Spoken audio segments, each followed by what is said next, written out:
आज म राजनीति व्यवसाय हो कि सेवा हो भन्ने बारेमा केही कुराहरू राख्न गइरहेको छु।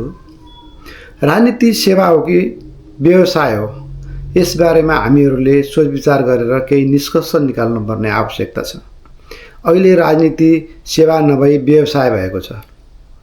राजनीति मात्रै गरेका, कुनै व्यापार व्यवसाय नगरेका अनि पारिवारिक आम्दानी पनि नभएकाहरूको अकुत सम्पत्ति र ऐश आरामको जिन्दगी कसरी सम्भव भयो? एकपल्ट यो कुराको जरैदेखि छानबिन गर्नुपर्ने आवश्यकता छ। कुनै संसदीय पदमा पुगेपछि राम्रै तलब र भत्ता आउने कारणले पनि अहिले संसदीय पदमा जान मानिसहरू बढी लालच भएका छन्। उमेर बढी भए पनि तलब भत्ता पाइने भएका कारण मानिसहरू संसदमा जान चाहन्छन्।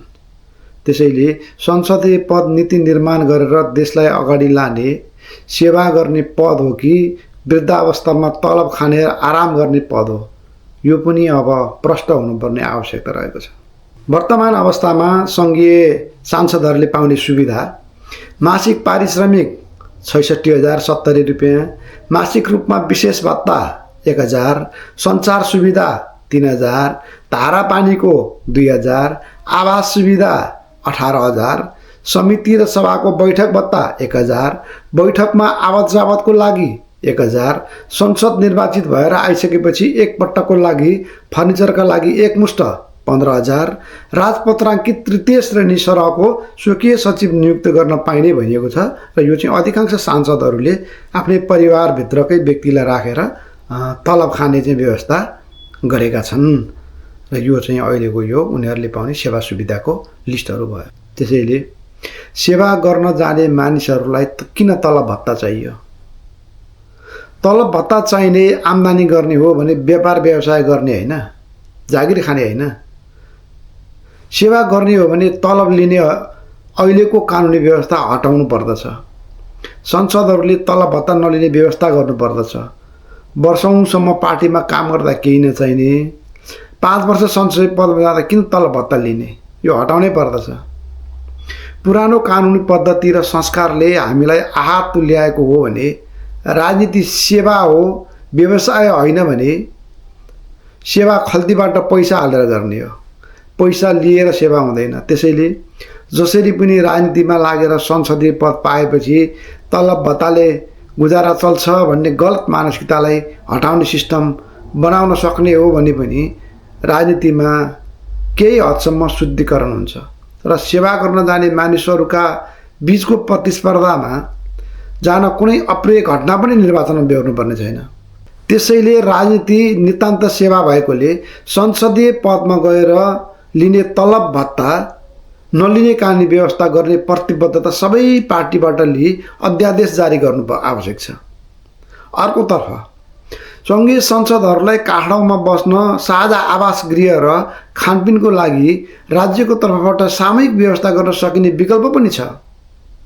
भनिन्छ सांसदहरूलाई कार्यकर्ताहरू आउँछन् अनि सांसदको हैसियत कायम गर्नुपर्छ, त्यो हुँदाखेरि तलब आवश्यक पर्छ भन्ने हो भने जनताको सेवा गर्ने मानिसहरूलाई जनताले उसको हैसियत मतदान गर्दै देखाइसकेका देखाउँछन्। त्यही हुँदाखेरि उनीहरूलाई जितेर आएका सांसदहरूलाई तलब भत्ता दिएर अवमूल्यन गर्नुभन्दा उनीहरूको सेवा भावलाई प्रस्फुटित हुन दिनको लागि सामूहिक आवास गृहको खानाको व्यवस्था गरेर र यदि सांसदहरूसँग केही छैन भने भोलि आउने कार्यकर्ताहरू जनताहरूले नै यदि सांसदलाई भेट्नु पर्यो बस्नु पर्यो भने आफै चामल लिएर आउँछन्, आफै दाल लिएर आउँछन्, आफै तरकारी लिएर पकाएर खाने व्यवस्था हुन्छ नि। त्यही हुँदाखेरि सांसदहरूलाई सामूहिक आवास गृहको व्यवस्था गर्नुपर्छ, सामूहिक खानाको व्यवस्था गर्नुपर्छ, उनीहरूलाई संसदमा लाने ल्याउने बसको व्यवस्था गर्नुपर्दछ र अब आफ्नो आफू खुसी हिँड्ने सांसदहरू जाने बेलामा आफू खुसी हिँड्ने अवस्था हुन्छ। सेवा गर्ने कुरा छ, त्यो आफूले गर्नुहुन्छ। यो मेरो आफ्नो स्वतन्त्र विचार हो। तपाईहरुलाई पनि यस्तै लागिरहेको छ भने राजनीति सेवा हो व्यवसाय होइन भन्ने लाग्दछ भने आउनुस् छलफल गरौँ। छलफल गरेर दबाब सिर्जना गरौँ र राजनीति अब व्यवसाय हुन सक्दैन। राजनीति अब सेवा हो। यो निस्वार्थ हुनुपर्छ र निस्वार्थ बनाउनु पर्दछ र स्वस्थ राजनीति बनाउनु पर्दछ भन्ने मान्यतालाई अगाडि सार्नलाई तपाईँ हामीहरू सबै एकजुट भएर लागौँ र यो राजनीति सेवा हो भन्ने यथार्थलाई पुष्टि गरौँ, यसलाई स्थापित गरौँ र यो अनावश्यक रूपमा तलब धेरै आउँछ भन्ने नाममा हुने चुनावमा जथाभावी मानिसहरू उठेर धेरै पैसा तलब आउँछ, यही तलबले पनि 5 वर्ष गुजारा हुन्छ भन्ने जुन गलत मानसिकता अहिले राजनीतिमा देखिएको छ, यो मानसिकतालाई जरैदेखि उखेलेर फाल्नुपर्ने आवश्यकता छ। तसर्थ आउनुहोस्, राजनीति सेवा हो, राजनीति व्यवसाय होइन। त्यो भन्दा राजनीतिमा जितेर गए पनि कुनै पद आउँदैन। हिजो पञ्चायत कालमा पनि राजनीति गर्दाखेरि कुनै तलबको व्यवस्था थिएन, त्यति गर्दा पनि चलेकै थियो।